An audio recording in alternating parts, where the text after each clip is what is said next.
नमस्कार, ABP news पर हाजिर हूं मैं रुमाना इसाल खान। आगे का एजेंडा देख रहे हैं आप।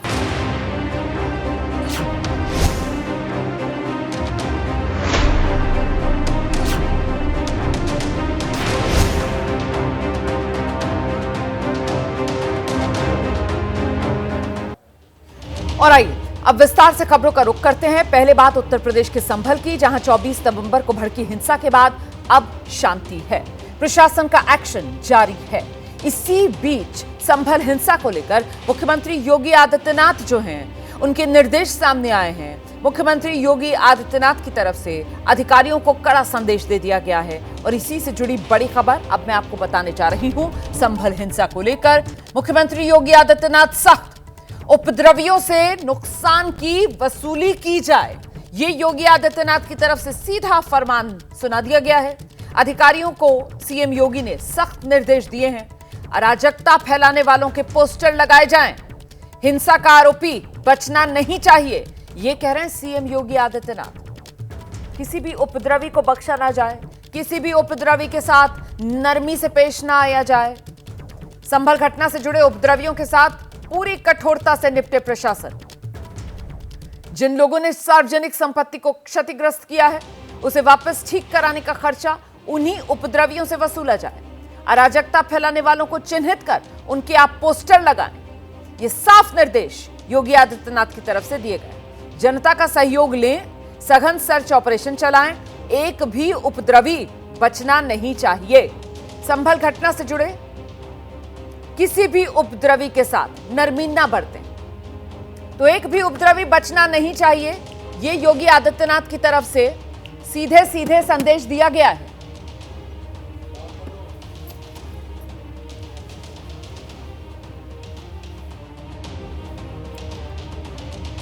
उपद्रवियों से नुकसान की वसूली की जाए, ये योगी आदित्यनाथ की तरफ से कहा जा रहा है। अराजकता फैलाने वालों के पोस्टर लगाए जाएं, ये योगी आदित्यनाथ की तरफ से कह दिया गया है। उपद्रवियों को गिरफ्तार किया जाए। संभल हिंसा को लेकर योगी आदित्यनाथ के निर्देश बिल्कुल साफ हैं।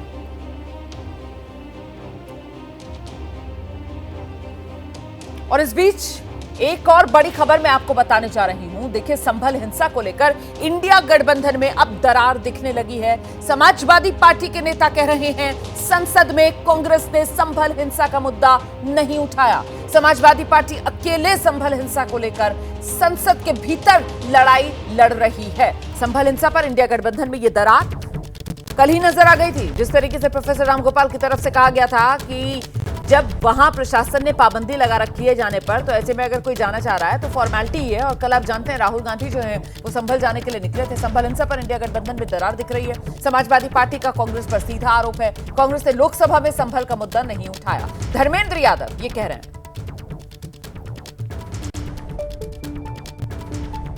ये सच है, संसद में उनका कुछ और प्राथमिकता थी। कांग्रेस की लगातार समाजवादी लोग अकेले संभल के मुद्दे पर लड़ रहे थे। कांग्रेस के लोग अडानी जी के मुद्दे पर अलग से वो फाइट कर रहे थे। संभल को उन्होंने प्राथमिकता नहीं दी, ये सच है। हालांकि सड़कों पर राहुल जी आए, ये अलग बात। कांग्रेस क्यों नहीं दे रही है? अब ये तो कांग्रेस के लोग से पूछेंगे, हम कैसे संसद जी जैसे हम कैसे बता सकते? और इससे पहले समाजवादी पार्टी के महासचिव रामगोपाल यादव ने भी कांग्रेस पार्टी पर संसद में संभल वाला मुद्दा नहीं उठाने को लेकर आरोप लगाए थे। सुनिए वो भी। पार्लियामेंट में उठा नहीं रहे, वहाँ जा रहे हैं। पुलिस तो वहाँ किसी को जाने ही नहीं देगी, लोग फॉर्मेलिटी कर रहे हैं। पार्लियामेंट में उठा नहीं रहे, वहाँ जा रहे हैं। पुलिस तो वहाँ किसी को जाने ही नहीं देगी, लोग फॉर्मेलिटी कर रहे हैं। और आइए सीधे अब आपको लखनऊ लेकर चलेंगे। हमारे साथ हमारे सहयोगी वीरेश पांडे इस वक्त मौजूद हैं। वीरेश, समाजवादी पार्टी की तरफ से संभल हिंसा को लेकर कहा जाता रहा कि साहब ये जो लड़ाई है वो दरअसल दिल्ली और लखनऊ की लड़ाई है, लेकिन अब जिस तरीके से संभल जाने के लिए विपक्ष के नेताओं में एक होड़ सी देखने के लिए मिली, तो ऐसा लग रहा है कि ये विपक्ष में संभल को लेकर अखिलेश और राहुल की लड़ाई शुरू हो गई है क्या? महज ये इत्तेफाक नहीं है रोमाना, क्योंकि ये यादव परिवार के सदस्य हैं और दोनों सदनों में अपने अपने दल के नेता हैं। लोकसभा में मुख्य सचेतक हैं धर्मेंद्र यादव और राज्यसभा के नेता हैं समाजवादी पार्टी के रामगोपाल यादव और परिवार से हैं। इन्होंने एक ही बात दोहराया है और संभल को लेकर कहा है रामगोपाल ने कि औपचारिकता कर रहे हैं। अडानी का मुद्दा कह रहे हैं कि धर्मेंद्र यादव की केवल अडानी चल रहा था। संभल जो है वो मुस्लिम वोटों के ध्रुवीकरण, मुस्लिम वोटों पर अपना हक, इसको लेकर द्वंद्व है इंडिया गठबंधन में। इससे साफ जाहिर होता है रामगोपाल यादव का बोलना, धर्मेंद्र यादव का बोलना, जो कम और संभल कर बोलने वाले लोग हैं उनका इस तरह से आक्रमण करना ये बिना अखिलेश यादव के इशारे पर संभव ही नहीं है। कभी आपने देखा नहीं होगा कि धर्मेंद्र यादव मीडिया में आकर बहुत बाइट दे रहे हैं, अपने रिएक्शन दे रहे हैं, उनकी जुबान फिसल रही है। रामगोपाल यादव को आपने नहीं देखा होगा कि बिना निर्देश पर वो पार्टी के चाणक्य कहे जाते हैं और जब चाणक्य कुछ कहता है तो उसका इंपैक्ट होता है, उसका असर होता है। बिटवीन द लाइंस पढ़नी होती है और बिटवीन द लाइंस ये है, जो अंदर खाने की खबर ये है कि मुस्लिम वोटों को लेकर दोनों दलों में आपसी लड़ाई है, वर्चस्व की लड़ाई है। कुंदरकी में जिस तरीके से समाजवादी पार्टी की हार हुई है, अल्पसंख्यक बाहुल्य सीट पर समाजवादी पार्टी का वोटर्स दरका है, उसको लेकर समाजवादी पार्टी के अंदर बेचैनी है। क्योंकि मुलायम सिंह यादव हमेशा कहते थे कि जो समाजवादी पार्टी मजबूत हुई है वो अल्पसंख्यक वोटों के आधार पर हुई है, यादवों के आधार पर हुई है, MY समीकरण है। और अल्पसंख्यक जो सबसे मजबूत स्थिति में इतिहास में किसी के पास था तो वो कांग्रेस के पास था यूपी में। और लोकसभा चुनाव आते आते उस बार स्थिति ये हुई कि जो कांग्रेस का दावा था कि राहुल गांधी की वजह से ये गठबंधन हुआ, राहुल गांधी की वजह से अल्पसंख्यक वोट मिले हैं समाजवादी पार्टी को और राहुल गांधी सबसे बड़े इसके ठेकेदार हैं इंडिया गठबंधन में अल्पसंख्यक वोट पाने के लिए। इसलिए ये बेचैनी है समाजवादी पार्टी के अंदर कि जिस पार्टी की स्थापना MY समीकरण के जरिए मुलायम सिंह यादव ने किया था वो कहीं दरक न जाए, MY में जो M है वो निकल न जाए, केवल Y रहेगा तो M से कुछ होने वाला नहीं है। और जो भारतीय जनता पार्टी है उसने भी तो मजा लिया, उसने भी तो कहा कि ये द्वंद्व है।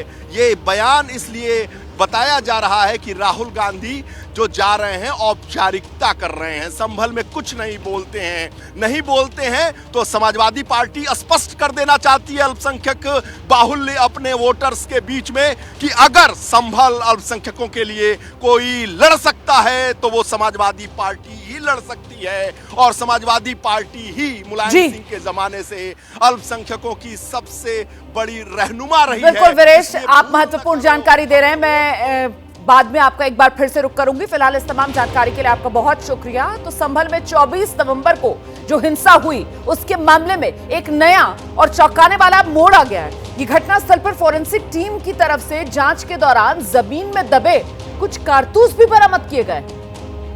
ये देखिए तस्वीरें भी हम आपको दिखा रहे हैं। इन कारतूसों में से एक पर POF यानी पाकिस्तान ऑर्डिनेंस फैक्ट्री ये लिखा हुआ नजर आ रहा है। ये देखिए, ये पाकिस्तान में बने कारतूसों के ये खोखे जो नजर आ रहे हैं। पुलिस अधीक्षक कृष्ण कुमार बिश्नोई ने इस मामले को बेहद गंभीर बताते हुए कहा है जांच में नेशनल इन्वेस्टिगेशन एजेंसी NIA की मदद ली जाएगी। हिंसा के पीछे किसी बड़ी साजिश की आशंका भी जताई जा रही है। आज जो छानबीन की गई, नालों की सफाई की गई, उसमें से एक POF लिखा हुआ फायर्ड केस मिला है, एक FN लिखा हुआ मिस फायर का बुलेट मिला है, 2 32 बोर के और 2 12 बोर के भी कार्ट्रिजेस मिले हैं, जिसमें एक विचेंस्टाइन US का भी फायर्ड केस मिला है। इस तरीके की जो इंटरनेशनल जो बोर्स हैं वो मिले हैं। तो बड़ा ही चौंकाने वाले तथ्य हैं पुलिस के लिए भी। इन सब की विभिन्न पहलुओं से जांच की जाएगी और जांच के बाद आगे की विधिक कार्रवाई है वो सुनिश्चित की जाएगी। संभल में हिंसा की जांच में फोरेंसिक टीम ने हिंसा प्रभावित इलाकों में नालों की सफाई कराई। इस दौरान फोरेंसिक टीम को विदेशी कारतूस के खोखे बरामद हुए। बरामद कारतूस के खोखों पर made in US, made in Pakistan लिखा हुआ है। इसके साथ ही पाकिस्तान ऑर्डिनेंस फैक्ट्री के 9 mm के 2 मिसफायर कारतूस मिले हैं। साथ ही इसके अलावा फोरेंसिक टीम ने एक खोखा कारतूस 12 बोर के 2 और 32 बोर के भी 2 खोखे बरामद किए हैं। तो ये वो बरामदगी जो वहां संभल में सफाई के दौरान हुई। और अब संभल हिंसा का पाकिस्तानी कनेक्शन एक तरीके से मिलने के बाद इस पूरे मामले पर राजनीति गर्मा गई। कांग्रेस ने प्रशासन पर सवाल उठाए और बीजेपी इसे आतंकवाद से जोड़ रही है। समाजवादी पार्टी पाकिस्तानी गोली मिलने की बात को साजिश बता रही है। ये देखिए, एलओपी हैं, कानून का सम्मान करना चाहिए।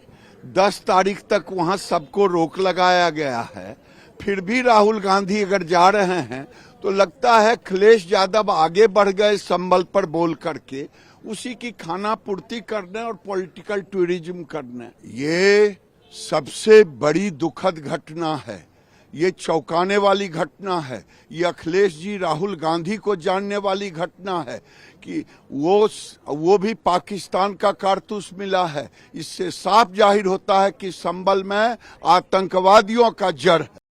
अफसोस की बात है कि ये इल्ज़ाम लगाना कि पाकिस्तानी अमेरिका के वो मिले हैं, ये डाइवर्ट करना चाहते हैं, इस रुख को मोड़ना चाहते हैं।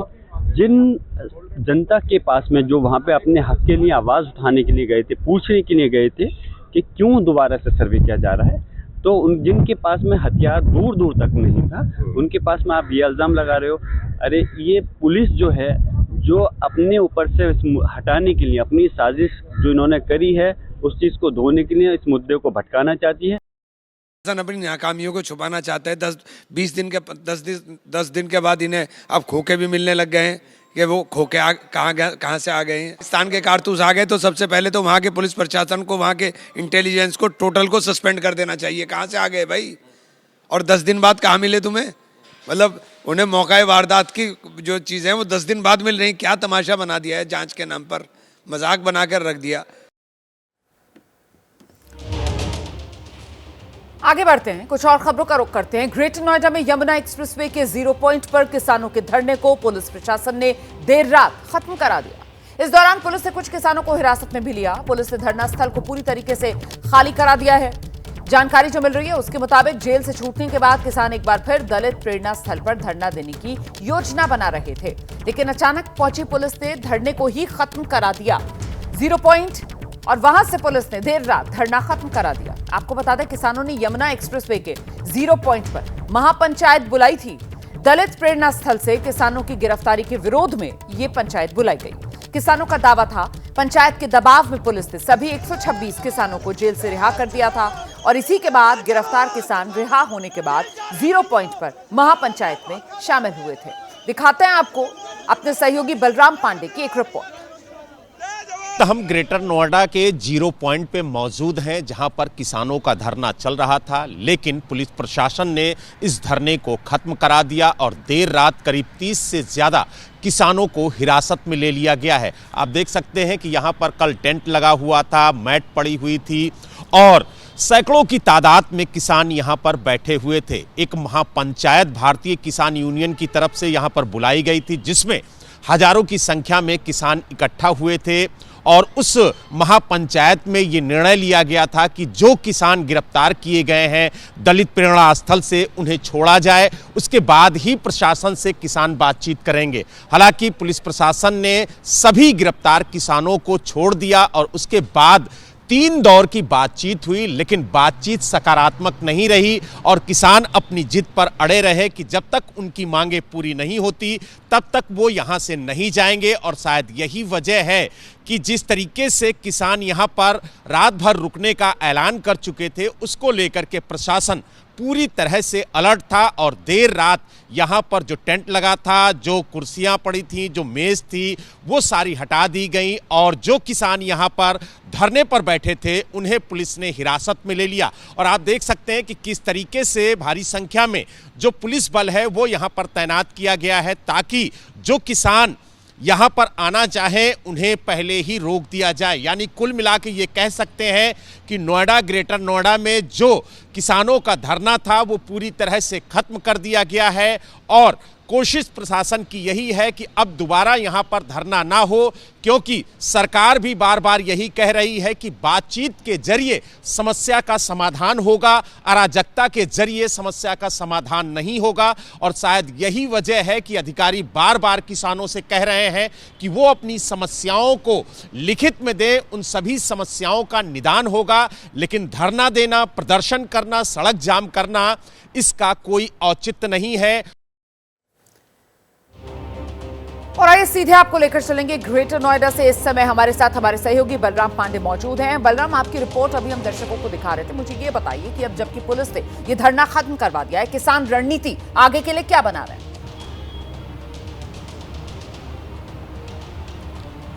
देखिए, आपको बता दें कि किसानों ने ऐलान किया है कि आज वो 12 बजे फिर यहाँ पर पहुँचेंगे और जो उनका धरना यहाँ पर चल रहा था उसे आगे बढ़ाएंगे। लेकिन जिस तरीके की मुस्तैदी प्रशासन की दिख रही है, उसको देखकर ये कहना गलत नहीं होगा कि किसान यहाँ पर पहुँच पाना बहुत मुश्किल है, क्योंकि आप देख सकते हैं ये धरना स्थल था जहाँ पर कल एक महापंचायत बुलाई गई थी। हजारों की संख्या में किसान यहाँ पर बैठे हुए थे।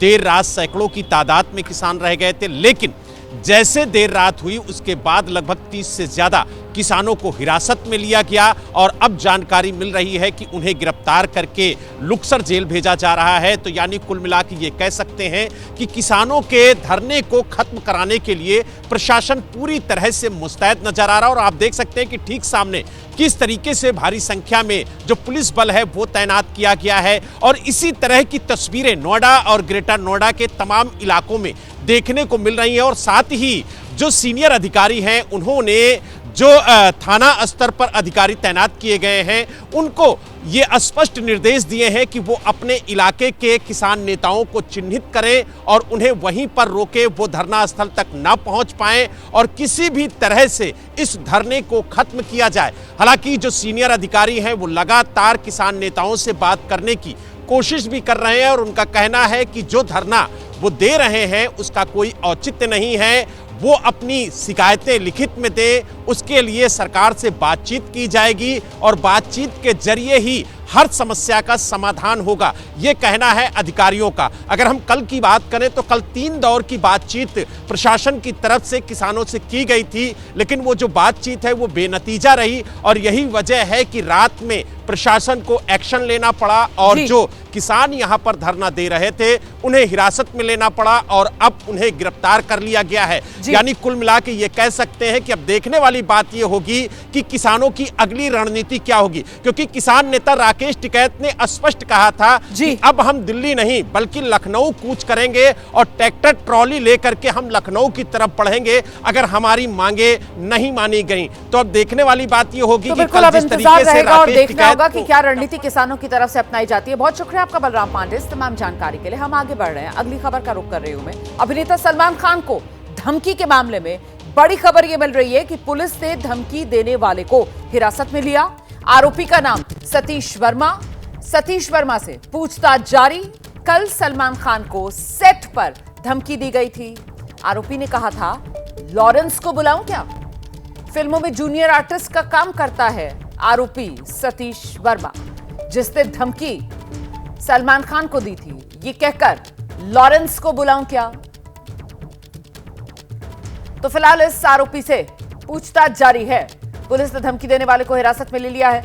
आरोपी सतीश वर्मा से पूछताछ जारी है। जूनियर आर्टिस्ट के तौर पर सतीश वर्मा काम करता है और लॉरेंस का नाम लेकर सलमान खान को धमकाया आरोपी सतीश वर्मा ने। कहा था, लॉरेंस को बुलाऊं क्या?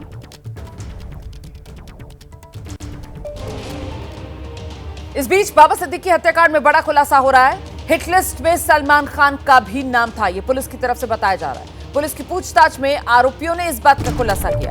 शूटर सलमान खान को भी निशाना बनाने चाहते थे।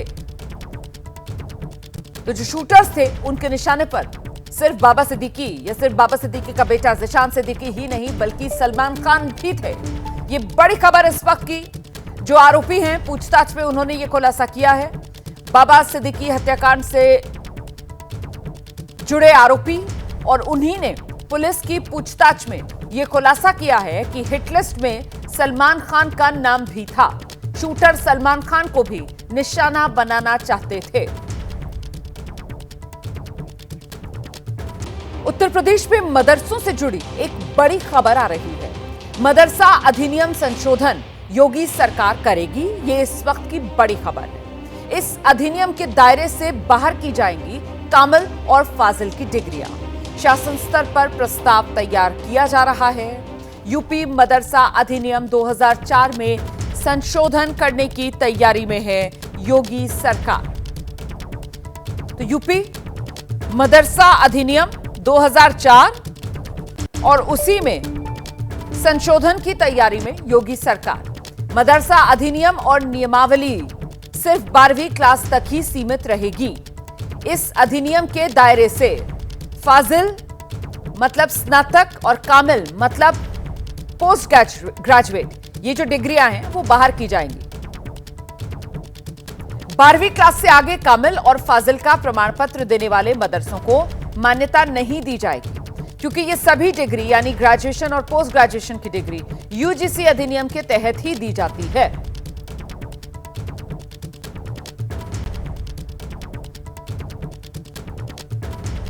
तो 12वीं क्लास से आगे प्रमाण पत्र देने वाले मदरसों को मान्यता नहीं दी जाएगी। मदरसा अधिनियम संशोधन करेगी योगी सरकार। कामिल और फाजिल की जो डिग्रियां हैं अब वो मदरसे नहीं दे पाएंगे और जो ऐसा करेंगे उनकी मान्यता नहीं मानी जाएगी। तो आइए अब विस्तार से जरा आपको बताते हैं कि मदरसों को लेकर योगी सरकार का क्या फैसला है, क्या वो बदलाव है जो लाने की तैयारी में है योगी सरकार। मदरसे पर योगी सरकार ने बड़ा फैसला लिया है। मदरसा अधिनियम संशोधन करने की तैयारी में है योगी सरकार। यूपी मदरसा अधिनियम 2004, उसी में बदलाव करेगी योगी सरकार। मदरसा अधिनियम 12वीं क्लास तक ही सीमित रहेगा। इसके आगे मतलब ग्रेजुएशन, पोस्ट ग्रेजुएशन, उसके लिए जो मदरसे कामिल और फाजिल की डिग्रियां दिया करते थे, अब वो जो डिग्रियां हैं अधिनियम लाने के बाद, ये बदलाव होने के बाद अधिनियम में वो बाहर कर दी जाएंगी। 12वीं क्लास से आगे प्रमाण पत्र देने वाले मदरसों को मान्यता ही नहीं। तो मदरसों को लेकर योगी सरकार का ये फैसला। और देखिए, शिक्षा में गुणवत्ता बनी रहे, इसी को लेकर योगी सरकार की तरफ से ये फैसला लिया जा रहा है। हम सीधे आपको लेकर चलेंगे। हमारे साथ हमारे सहयोगी वीरेश पांडे इस वक्त मौजूद हैं और साथ ही मैं आपको परिचय कराती हूँ। हमारे साथ इस वक्त दो खास मेहमान जुड़ रहे हैं। हाफिज नूर अहमद अजहरी साहब हैं, सदस्य हैं मुस्लिम पर्सनल लॉ बोर्ड के, और साथ ही प्रोफेसर सौरभ मालविया हैं, लखनऊ यूनिवर्सिटी में पढ़ाते हैं। बहुत स्वागत आप दोनों का। पहले जरा वीरेश पांडे का रुख कर लेते हैं, उसके बाद मेहमानों का रुख करूंगी। वीरेश, सरकार की तरफ से क्या कहा जा रहा है? ये बदलाव, ये जो यूपी मदरसा अधिनियम 2004 है उसमें करना जरूरी क्यों? देखिए, सुप्रीम कोर्ट ने जो फैसला दिया है उसका पालन कर रही है सरकार और शासन प्रस्ताव तैयार कर रहा है। मुंशी, मौलवी और आलिम तो तैयार कर लो, लेकिन जो कामिल है और फाजिल है यानी स्नातक और स्नातकोत्तर, ग्रेजुएट और पोस्ट ग्रेजुएट नहीं दो। यूजीसी देती है, उच्च शिक्षा पर उसका हक है और यही प्रस्ताव तैयार किया जा रहा है। मदरसा का जो अधिनियम है उसको असंवैधानिक हाई कोर्ट ने किया था, संवैधानिक माना है सुप्रीम कोर्ट ने, लेकिन कुछ नियम और फैसले दिए हैं उसको योगी सरकार पालन कर रही है, अक्षरशः पालन कर रही है। इसलिए स्नातक, स्नातकोत्तर, उच्च शिक्षा का अधिकार है, यूजीसी का अधिकार है। इसके अलावा आप डिग्री दीजिए, पाठ्यक्रम पढ़ाइए, यही शासन का प्रस्ताव है और यही सुप्रीम बहुत शुक्रिया आपका वीरेश पांडे इस तमाम जानकारी के लिए। और आइए जरा जल्दी से मेहमानों का रुख कर लेते हैं। हाफिज नूर अहमद अजहरी साहब, इससे कोई दिक्कत तो नहीं आएगी? फाजिल, कामिल, इसको लेकर सरकार कदम उठाने जा रही है। 12वीं तक आप दीजिए डिग्रियां। नुकसान तो बहुत बड़ा हो रहा है। सीधा सीधा मुसलमानों को नुकसान पहुंचाने का कोई ऐसा हरबा नहीं है जो भारतीय जनता पार्टी की उत्तर प्रदेश की सरकार करना नहीं चाहती है, कर नहीं रही है। ये आप बताइए, पूरी जिंदगी से खेलना नहीं है ये तालीमी मैदान में मुसलमानों के साथ एक बहुत बड़ा खेल नहीं खेलने की कोशिश की जा रही है। अगर ऐसा होगा तो माननीय सुप्रीम कोर्ट ने अभी चंद दिनों पहले ही एक आदेश पारित किया था कि जो मदरसे की जो तालीम है वो संवैधानिक है, उसका भी दुरुपयोग हो रहा है। अब किस लेवल पर ये ला रहे हैं, क्या खाका है इतना पता नहीं। तो अजहरी साहब सुनिए तो, देखिए जो मेरा दर्शक होगा, मुझे लगता है आपको जरा उसको क्लैरिटी देनी चाहिए, है ना। हम अगर बहुत ही सिंपल तरीके से, सरल अंदाज में इस बात को समझा पाएंगे तो दर्शक को समझ में आएगा। मदरसे जो हैं वो 12वीं तक, देखिए 12वीं तक जो है उसके सर्टिफिकेट देने पर तो कोई रोक है नहीं। और अमूमन जिन बच्चों को मदरसे में पढ़कर मेन स्ट्रीम में आना होता है वो 12वीं का प्रमाण पत्र लेकर फिर किसी कॉलेज यूनिवर्सिटी में एडमिशन ले लेते हैं और यूजीसी के तहत ही डिग्री लेते हैं। आप भी जानते हैं इस बात को, आप बताएंगे अगर मैं गलत कह रही हूं तो, है ना? तो फिर ऐसे में हाँ जी, ऐसे में अगर मदरसे सुन लें, जी बताइए। फाजिल और कामिल ये बड़ी डिग्रियां हैं जिनसे अरबी और फारसी और फाजिल माकुलात और मनकुलात वगैरह ये जो हमारे यहाँ जो एक बाकायदा पढ़ाया जाता है, बाकायदा एक तालीम है, उसकी जो डिग्रियां अगर कोई उसमें बीए और एमए अगर उसके अगर अरबी फारसी बोर्ड से कर रहा है तो योगी जी को एतराज नहीं होना चाहिए। एक तालीम है, एक शिक्षा है और अरबी फारसी तो भारत की जबान है, लेकिन भारत और ईरान की जबान है, लेकिन अरबी जो है वो वर्ल्ड की जबान है। अरबी और भाषा को आगे बढ़ाना, भाषा को जो उसका बकार है वो किसी से छिपा हुआ नहीं है। अरबी जबान है, वर्ल्ड की जबान है, बिल्कुल दुनिया की दो जबानें ऐसी है, दुनिया की रोमाना जी अजहरी साहब सुनिए तो रुकिए तो मेहमान भी है ना, दुनिया की दो जबानें। प्रोफेसर सौरभ मालविया भी है, मैं आ रही हूँ दोबारा आपके पास आ रही हूँ। अब देखिए प्रोफेसर सौरभ मालविया है, ठीक है, लखनऊ यूनिवर्सिटी में पढ़ाते हैं आपने, क्योंकि यहाँ पर अरबी की बात की आपने, यहाँ पर फारसी की बात की, तो प्रोफेसर सौरभ मालविया लखनऊ यूनिवर्सिटी, वहां पर क्या अरबी जबान में पोस्ट ग्रेजुएशन की फैसिलिटी नहीं है? ज्यादातर जो यूनिवर्सिटीज हैं वहां पर जो अलग भाषाएं हैं, अलग लैंग्वेजेस हैं, उसमें आप एमए पीएचडी सब कर सकते हैं सर। तो फिर मदरसे ही क्यों फाजिल कामिल की डिग्री बांटे? इसी को लेकर तो सरकार फैसला ला रही है ना। सौरभ मालविया जी आइए जरा।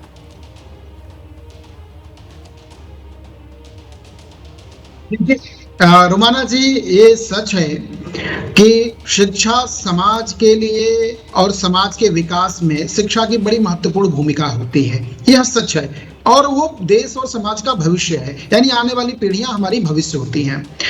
एक विभाग में, एक डिपार्टमेंट को जब हम शुरू करते हैं तो लखनऊ विश्वविद्यालय को ही ले लीजिए या अन्य किसी विश्वविद्यालय को, आप अलीगढ़ विश्वविद्यालय को ले लीजिए, तो एक डिपार्टमेंट में मिनिमम एक प्रोफेसर, 4 एसोसिएट प्रोफेसर और 6 असिस्टेंट प्रोफेसर का कॉन्सेप्ट होता है मिनिमम एक पाठ्यक्रम को हम संचालित करते हैं। तो अब मदरसे में क्या उच्च शिक्षा की डिग्री देते समय इतनी संसाधन है, इतनी जगह है, इतने क्लासरूम है, इतना स्थान है और यूजीसी के द्वारा संचालित है, तो ऐसे में क्या होता है, हमारी गुणवत्ता जो है प्रभावित होती है, वह फिर मनमर्जी हो जाता है। हम अपने लोगों को मोबिलाइज करते हैं, औने पौने रूप में डिग्री देने लगते हैं, पढ़ाई हो रही है नहीं हो रही है उससे कोई वास्ता नहीं है, क्लास चल रही है नहीं चल रही है, ये तमाम चीजें प्रभावित होती हैं। ये व्यवहारिक रूप में मैं बात कर रहा हूं जो बहुत जरूरी है, भावनात्मक बात करने की और राजनीतिक रूप से बात करने की जरूरत नहीं है। इसमें यह बात करने की जरूरत है कि यूजीसी ने एक मानक तय किया है,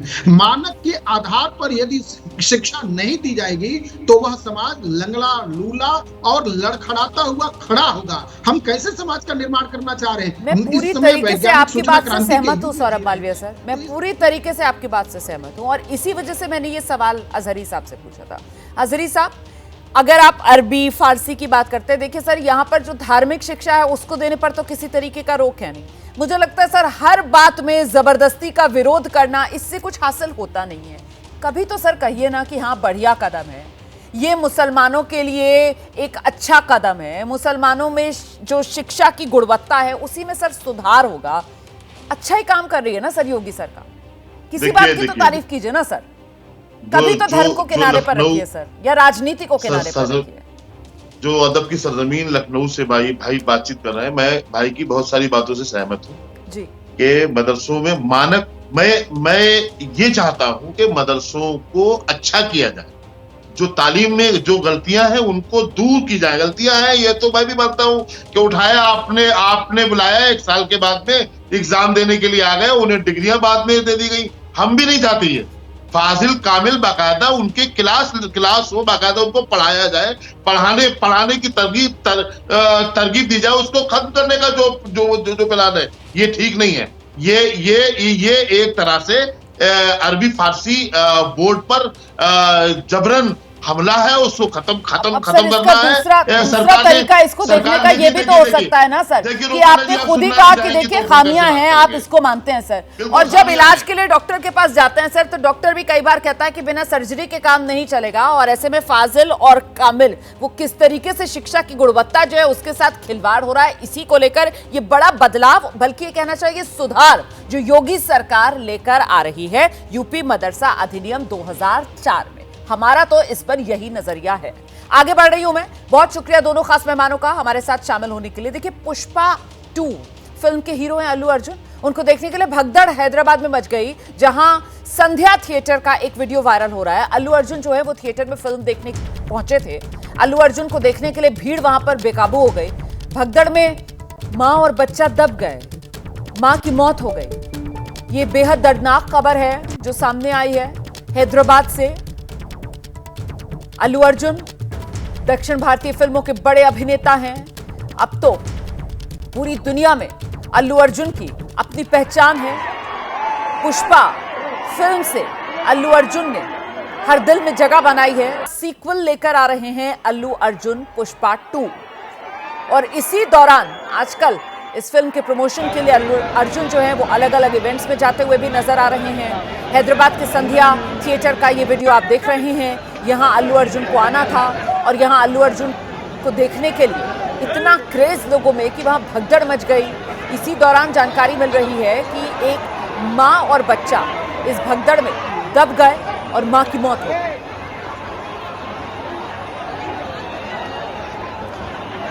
पुष्पा 2 के हीरो अल्लू अर्जुन, जिनको देखने के लिए भगदड़ मची। ये अल्लू अर्जुन की तस्वीरें भी मैं आपको दिखा रही हूं। हैदराबाद का संध्या थिएटर, जहां की ये तस्वीरें वायरल हैं। इस भगदड़ में मां और बच्चा दब गए, मां की मौत हो गई। यही फिलहाल शुरुआती जानकारी है। हैदराबाद के संध्या थिएटर का ये वीडियो वायरल है। देखिए किस तरीके से यहां पर सैलाब सा उमड़ा हुआ नजर आया।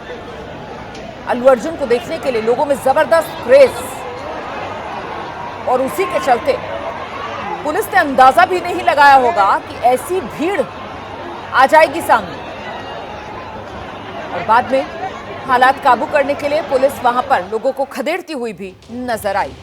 संसद परिसर में अदानी के मुद्दे पर एक बार फिर से आज प्रदर्शन हो रहा है। कांग्रेस के सांसदों ने आज ब्लैक जैकेट पहनी हुई है, और काले रंग की जैकेट पहनकर कांग्रेस के सांसद आज संसद भवन परिसर में प्रदर्शन कर रहे हैं। प्रियंका गांधी भी इस प्रदर्शन में मौजूद रही। जैकेट पर लिखा हुआ है, मोदी अदानी एक है, अदानी सेफ है।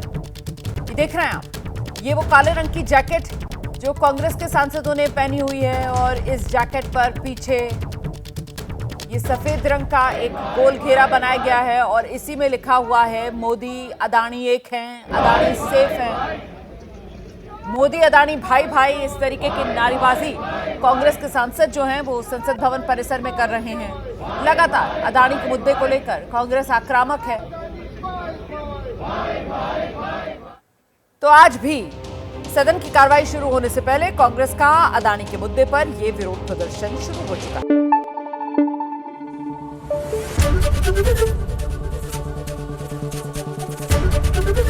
एबीपी न्यूज आपको रखे आगे।